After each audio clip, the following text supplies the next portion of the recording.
Vamos então ao quadro Você Pergunta e o pastor Natanael Rinaldi responde, consultando a Bíblia. Primeira pergunta que nos chega hoje é a respeito de Mateus 24:30. Aqui há uma pessoa que não quer se identificar, é uma mulher. Ela pergunta ao Senhor se Jesus virá visível ou invisível buscar os seus. Mateus capítulo 24, versículo 30. Eu quero dizer ao nosso consulente que o texto citado não é próprio, porque esse texto, em Mateus 24:30, diz a respeito de outro acontecimento, que já se deu efetivamente. Então o texto quero ler para os nossos ouvintes, quando Jesus faz a seguinte colocação. Então aparecerá o sinal no céu do Filho do Homem, todas as tribos da terra se lamentarão e verão o Filho do Homem vindo sobre as nuvens do céu com poder e grande glória. Eu havia me confundido com Mateus 24 a respeito de Jesus dizer rogai para que a vossa fuga não aconteça no inverno, nem no sábado. Estava se referindo então à destruição da cidade de Jerusalém, cercada pelas forças romanas. Mas na verdade aqui tem conotação com o texto citado por Jesus, que diz respeito à sua vinda. Agora eu quero dizer para a nossa irmã que a vinda de Cristo, ela se efetiva em duas partes. Primeiro, Jesus virá e não descerá à terra. Ele ficará nos ares e mandará os anjos para recolher a sua igreja dentro do evento que nós chamamos o arrebatamento. E o arrebatamento está mencionado aqui em 1 Tessalonicenses, capítulo 4,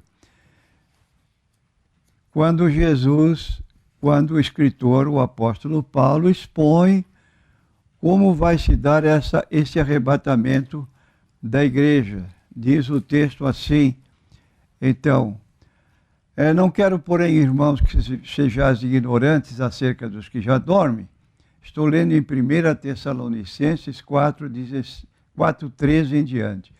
Para que não vos entristeçais como os demais que não têm esperança, porque se cremos que Jesus morreu e ressuscitou, assim também aos que em Jesus dorme, Deus os tornará a trazer com ele. Essa parte aqui se refere aos cristãos que já estão no céu e que virão acompanhados seus espíritos para se juntar aos seus corpos e se dar o que nós chamamos a primeira ressurreição. Então diz o texto em seguida, porque se cremos que Jesus morreu e ressuscitou, assim também aos que em Jesus dormem, Deus os tornará a trazer com ele. Dizemos-vos, pois, isto pela palavra do Senhor, que nós, os que ficarmos vivos para a vinda do Senhor, não precederemos os que dormem, porque o mesmo Senhor descerá do céu com alarido, com voz de arcanjo, com trombeta de Deus, e os que morrerem em Cristo ressuscitarão primeiro. Depois nós, os que ficarmos vivos, seremos arrebatados, juntamente com eles nas nuvens, a encontrar o Senhor nos ares, e assim estaremos para sempre com o Senhor. Então vamos encontrar o Senhor Jesus nos ares. Ele não virá para pisar nesta terra, mas na segunda vez que ele voltar com a igreja, conforme 19 do livro do Apocalipse, como Rei dos Reis, Senhor dos Senhores, quando todo o olho verá, até os que o traspassaram, a sua vinda será então de modo observável por todas as criaturas que estiverem no mundo. Verão o Filho do Homem descer do céu. Agora é subir. A igreja arrebatada encontra Jesus nos ares, não visível aos olhos humanos, e estará com Cristo para as bodas do Cordeiro, findas as quais, então se dará a segunda parte da vinda de Cristo, quando ele reinará por 1000 anos aqui na terra, conforme repetimos Apocalipse 19, todo o capítulo.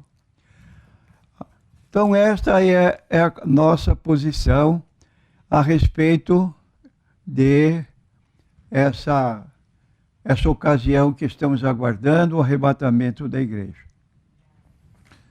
Ainda a respeito aqui da irmã Ana Cristina, à medida que o senhor estava comentando que ela não foi à praia com o marido para ouvir o programa, eu me lembrei dos meus tempos de criança, que eu também não ia à praia para ouvir o programa do Hélio Ribeiro, na Bandeirantes, que depois o comediante Chico Anísio veio imitar ele, dizendo que ele era o Alberto Roberto.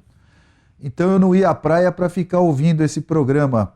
Mas a irmã aqui, para a glória de Deus, faz muito melhor do que eu. Ela não vai à praia para ouvir o Consultando a Bíblia. Deus abençoe, então, mais uma vez, irmã Ana Cristina. O André, da Igreja Brasil para Cristo, pergunta ao senhor: a igreja que não guarda o sábado não é de Deus?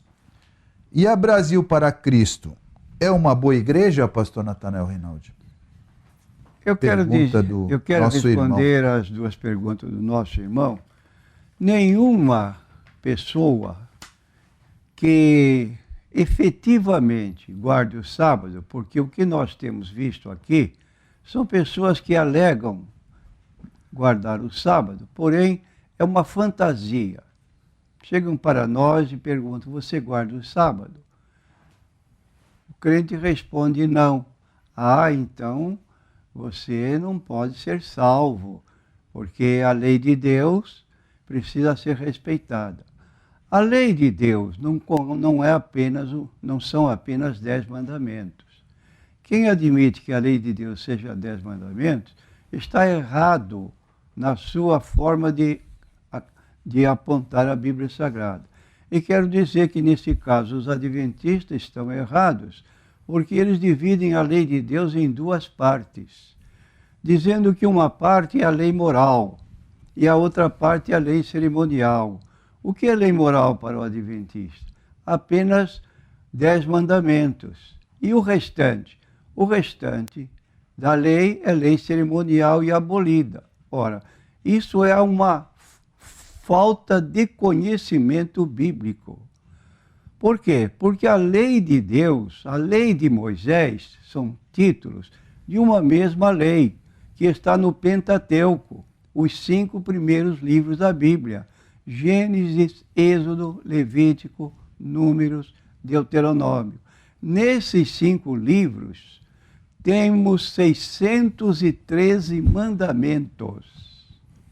613 mandamentos. Quem pega uma parte de 10 e diz que guarda, ele não está guardando realmente a lei, ele está guardando uma parte da lei.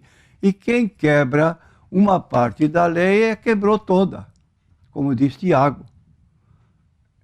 Logo, essas pessoas que fazem essa colocação estão fora da Bíblia, porque não é verdade que fora dos 10 mandamentos, todo o restante são leis cerimoniais abolidas. Por exemplo, em Mateus capítulo 22, versículos 35 em diante, nós encontramos Jesus sendo arguido pelos fariseus, perguntando: Senhor, qual é um grande mandamento na lei? Jesus respondeu: amarás o Senhor teu Deus de todo o teu coração, de toda a tua alma, de todo o teu entendimento. Onde está esse mandamento? Dentro do Decálogo ou fora do Decálogo? Está no capítulo 6 do livro de Deuteronômio, onde está lá o chamado está lá o Shema dos judeus: amarás o Senhor teu Deus de todo o teu coração, de toda a tua alma, de todo o teu entendimento. Aí o fariseu, que ouviu a resposta de Jesus, fez a segunda pergunta. E o segundo mandamento em importância: amarás o teu próximo como a ti mesmo. Está dentro dos 10 mandamentos? Não. Está dentro da lei de Moisés, Levítico 19, 18. Logo, Jesus classificou a lei de modo bem diferente do que faz esse grupo religioso que chega a esse extremo, não de ler, quero dizer, quando se faz essa pergunta, quem não guarda o sábado não é de Deus? Essa pergunta não é formulada exatamente dentro da Bíblia. Essa pergunta é formulada pela senhora profetisa Ellen Good White, que chega ao espanto de declarar que quem não guarda o sábado não tem a vida eterna. Ora, a vida eterna não é dada para quem guarda o sábado, a vida eterna é dada para quem crê em Jesus, que o aceita como Salvador e Senhor. Quem ouve a minha palavra, crê naquele que me enviou, tem a vida eterna. Repetindo, tem a vida eterna, não entrará em condenação, mas passou da morte para a vida. Aí está. Então nós temos que observar que o apóstolo Paulo, quando escreveu a sua carta aos Gálatas, ele estava muito triste, decepcionado, porque havia entrado um grupo de cristãos judeus que estavam ensinando aos cristãos da cidade ou da região da Galácia, ou Gálatas, porque se eles não guardassem a lei de Moisés, eles não poderiam salvar-se. E Paulo ficou muito chateado com essa situação e disse mesmo, ainda que um anjo do céu desça e pregue outro evangelho, além do que já tendes recebido, seja anátema, que significa amaldiçoado. E disse aos cristãos daquela região da Galácia, no capítulo 3 de Gálatas, insensatos Gálatas, quem vos fascinou para que deixardes a graça de Deus para crer na lei? Por quê? Porque de acordo com Gálatas 3:20, uma pessoa só era justificada pela lei quando guardasse todos os 613 mandamentos. Maldito todo aquele que não permanecer em todas as coisas que estão escritas no livro da lei para fazê-las, não no decálogo. Maldito todo aquele que não permanecer em todas as coisas que estão escritas no livro da lei para fazê-las. No livro da lei nós temos 613 mandamentos. Agora, ninguém cumpriu a lei e Jesus veio para cumpri-la. Cumpriu integralmente e disse na sua hora mortal, está consumado.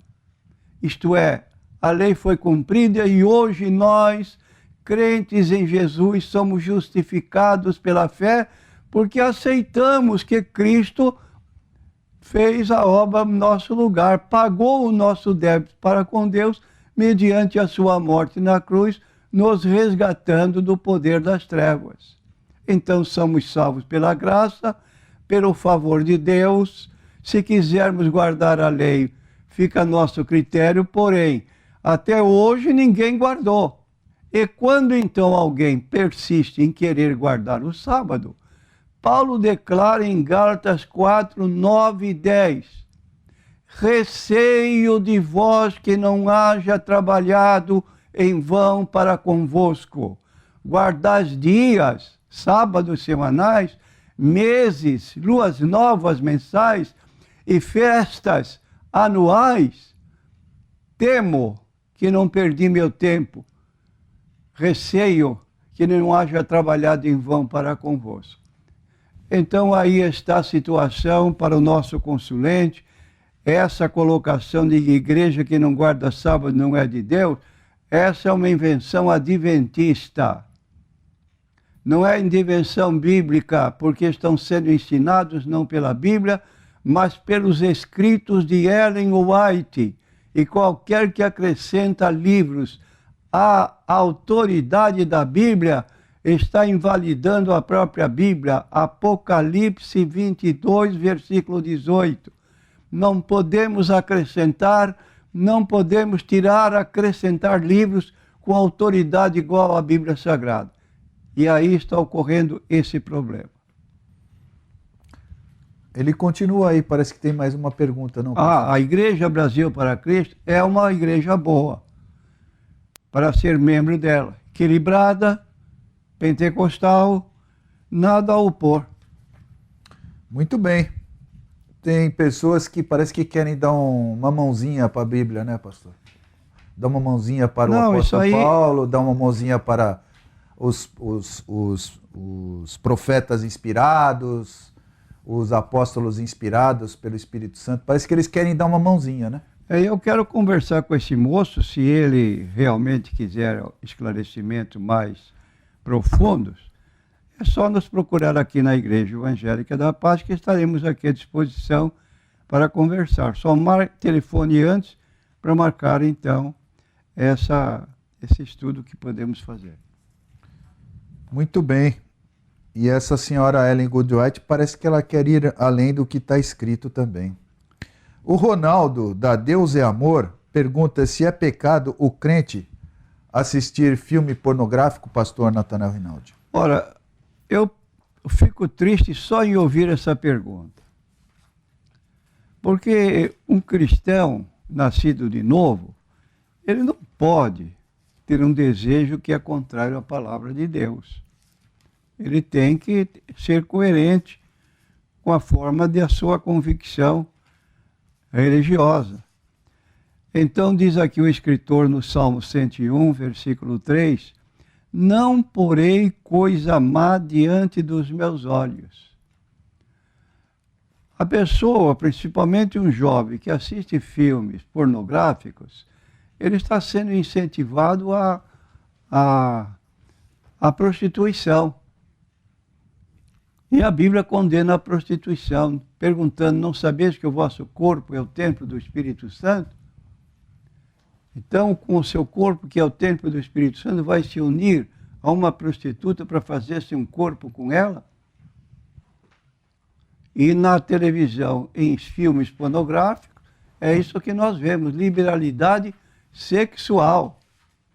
Agora vai passar de novo aí o BBBB, e de novo situações às escâncaras, abertas para o pecado, e tem pessoas que perdem tempo diante de uma exposição dessa.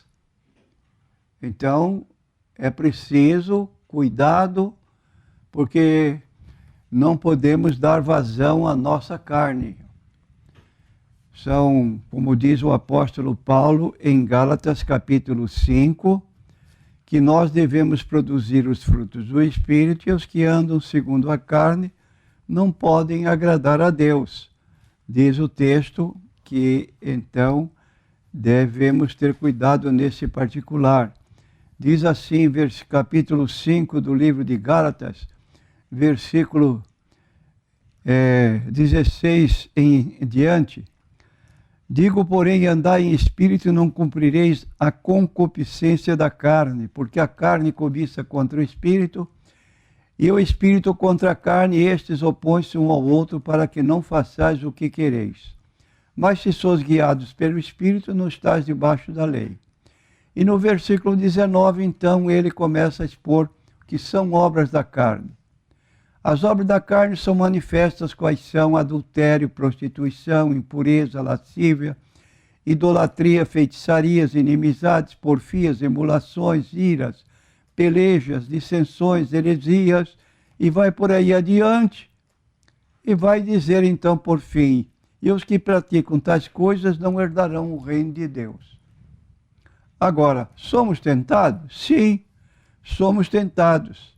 Mas diz aqui o versículo 22, o fruto do Espírito é amor, gozo, paz, longanimidade, benignidade, bondade, fé, mansidão e temperança. Temperança é equilíbrio.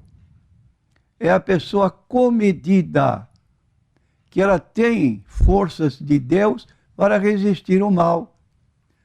Então, é preciso que o Ronaldo, não sei a sua idade, mas se você for um jovem, mais uma razão para você ter cuidado, para não contaminar, para não manchar a sua vida espiritual. E quanto ao batismo no Espírito Santo, ou estar cheio do Espírito? Implica em cair, rodar, bater na parede, aquele teatro todo que nós vemos em algumas igrejas evangélicas em nome de estar cheio do Espírito, pastor Natanael? Pessoas que agem assim são pessoas que não leem a Bíblia. Mormente o capítulo 14 de 1 aos Coríntios. O último versículo desse capítulo é uma demonstração do apóstolo Paulo, que ele chega a dizer o seguinte: faça-se tudo decentemente e com ordem. Ora, fazer com ordem, dentro dessa descrição que aqui está escrita, cheio do Espírito Santo, implica em cair, rodar, bater na parede. Tenha paciência. Isso é manifestação estranha ao Espírito Santo. Então o apóstolo Paulo recomenda para os que creem para não procederem desta maneira.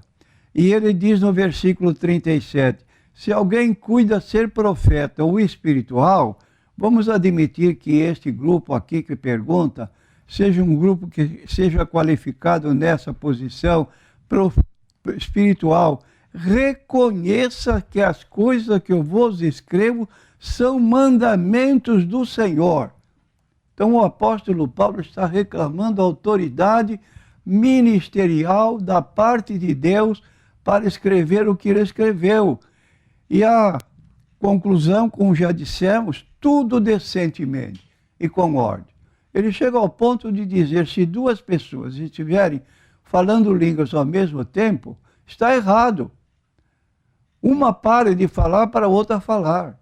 E se não tiver intérprete, fale consigo mesma, sozinho, sem que ninguém ouça o que está dizendo.